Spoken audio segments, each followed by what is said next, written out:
গণ অভ্যুত্থানে ক্ষমতা হারিয়ে রীতিমতো বেপরোয়া হয়ে উঠেছে আওয়ামী লীগ। ক্ষমতা হারানোর বেদনা মেনে নিতে পারছে না দলটি।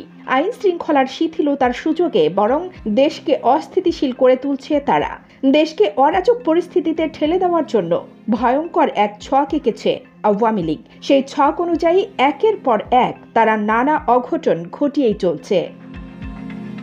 সূত্রের বরাত দিয়ে একটি সংবাদ মাধ্যম বলছে, আগামী মার্চের মাঝামাঝি ও এপ্রিলের মধ্যে আওয়ামী লীগ দেশকে চরম পর্যায়ে নিয়ে যাওয়ার পরিকল্পনা করেছে। সরকারকে বিড়ম্বনায় ফেলতে নানা ইস্যু নিয়ে কাজ করছে পতিত দলটি। গত 5 আগস্ট হাসিনার দেশ ছেড়ে পালানোর পর আওয়ামী লীগের কিছু নেতাকর্মী রাতারাতি ভোল পাল্টে সাধু সেজেছে।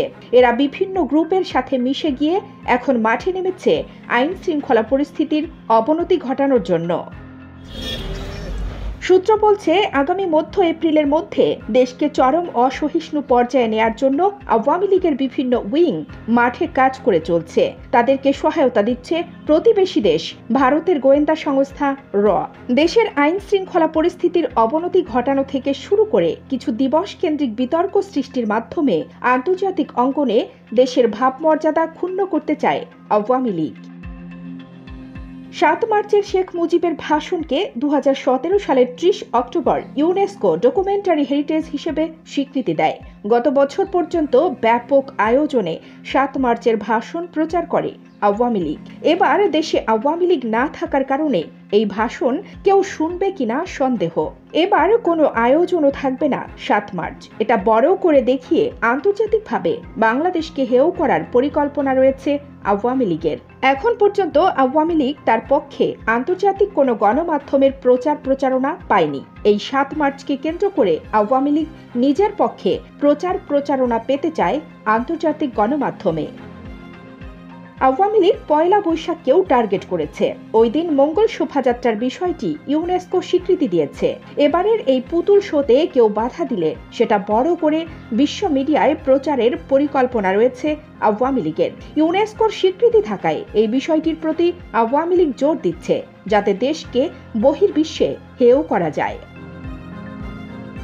17 মার্চ শেখ মুজিবের জন্মদিন এবং শেখ মুজিবকে জাতির পিতা হিসেবে আখ্যা না দিয়ে অন্য কিছু করা হলে সেটা নিয়েও বিশ্বব্যাপী প্রচার প্রচারণার টার্গেট রয়েছে আওয়ামী লীগের। বিভিন্ন দেশে পালিয়ে থাকা বাহাউদ্দিন নাসিম, হাসান মাহমুদ এবং আরাফাতের মতো অনেকের দায়িত্ব রয়েছে এসব প্রচার প্রচারণা চালানোর। এর বাইরেও তাদের দায়িত্ব রয়েছে বিভিন্ন গুজব ছড়ানোর। অনলাইন ভিত্তিক এই গুজব ছড়ানো হবে, যার প্রভাব পুরো দেশে পড়তে পারে।